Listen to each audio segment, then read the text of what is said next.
ভাই, আমরা অনেকেই বেগুন চাষ করি। বেগুন চাষে প্রচুর পরিমাণে খরচা হয়, যে কারণে একে রাজার চাষ বলা হয়। তো বেগুন চাষের একটি এখানে আমি ঘরোয়া পদ্ধতি বলবো, যেতে আপনার পয়সা অনেকটাই খরচা কমে যাবে। তো বেগুন চাষের জন্য কি হয়, দেখা যায় যে বেগুন চাষে আমরা সকালবেলায় বীজ দিলে আবার দুপুরবেলায় বৃষ্টি হলো, বৃষ্টি হওয়ার পরে আবার দেখা যাচ্ছে বিকালবেলায় বীজ দিতে হচ্ছে। কী জন্যে? পোকাতে কেটে কেটে নষ্ট করে দিচ্ছে। অনেক বেগুন আছে যেগুলো হচ্ছে আমরা মার্কেটে নিয়ে যাওয়ার পরে কিছুক্ষণ রাখার পরে দেখা যায় যে বেগুনটা নষ্ট হয়ে গেছে। দু একদিন যদি আপনি বাড়িতে নিয়ে এসে রেখে দেন বেগুন, তাও নষ্ট হয়ে যায়। এগুলো হচ্ছে পোকার আক্রমণে হয়ে থাকে। বিভিন্ন রকমের পোকা, যেগুলো হচ্ছে আমাদের ডগা ছিদ্র করে থাকে, ফল ছিদ্র করে থাকে, এই পোকাগুলোর আক্রমণে হয়ে থাকে।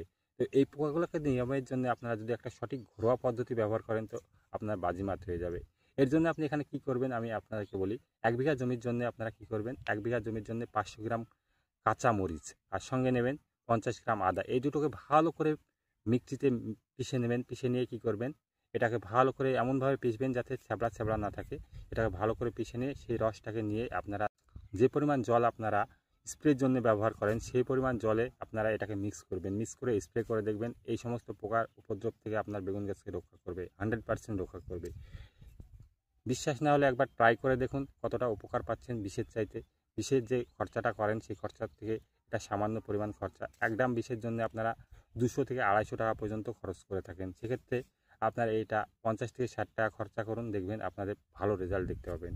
এই ইনফরমেশনটি কেমন লাগলো সেটা আপনারা আমাকে কমেন্ট করে জানাবেন। আর এই ভিডিওটিকে বেশি বেশি করে শেয়ার করবেন আরও চাষি ভাইদের সঙ্গে। ফেসবুক পেজ থেকে দেখলে পেজটিকে ফলো করে রাখবেন, ইউটিউব থেকে দেখলে চ্যানেলটিকে সাবস্ক্রাইব করে রাখবেন এরকমই কৃষি বিষয়ক ভিডিও পাওয়ার জন্যে।